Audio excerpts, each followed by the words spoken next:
인건비 부담에 사드 보복까지 더해지면서 중국에서 우리 기업들의 투자가 급감하고 있습니다. 기업들은 동남아와 인도 등 대체 시장을 찾는 데 속도를 내고 있습니다. 김세호 기자입니다.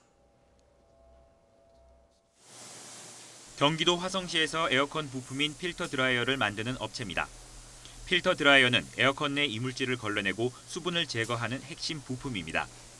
이 업체는 지난해 말 베트남에 추가로 공장을 완공하고 올해 1월부터 부품 생산에 들어갔습니다.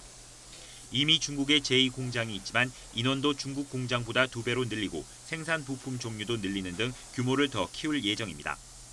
인건비 부담이 커졌을 뿐 아니라 한중 간 사드 갈등 등으로 중국에서의 경영 환경이 한층 더 힘들어졌기 때문입니다. 특히 인건비가 급격하게 상승하고 그다음에 기업 환경 경쟁에서 빠르게 악화되고 있습니다. 특히 중국 업체와의 경쟁에서 어려움을 많이 겪고 있고 기술력 또한 중국하고 우리나라하고 크게 이제 격차가 많이 줄었다고 생각을 합니다.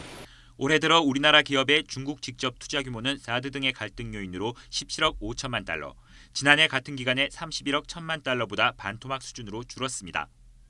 이 때문에 중국을 대체할 시장으로 베트남, 인도 등 이른바 아세안 국가들의 시장 잠재력이 어느 때보다 주목받고 있습니다.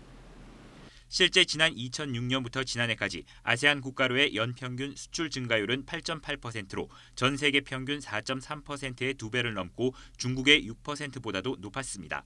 베트남, 인도네시아, 아세안 같은 경우는 이제 성장 단계에 있는 국가이기 때문에 젊은 인구에다가 중산층이 많이 확대가 되면서 우리 기업들이 진출할 수 있는 기회가 찬스가 많다는 뜻이고요. 중소기업 중앙회도 중소기업 10개사로 이루어진 시장 개척단을 구성해 캄보디아, 라오스 등의 수출 상담을 진행하는 등 신흥시장 발굴을 위해 힘을 보태고 있습니다.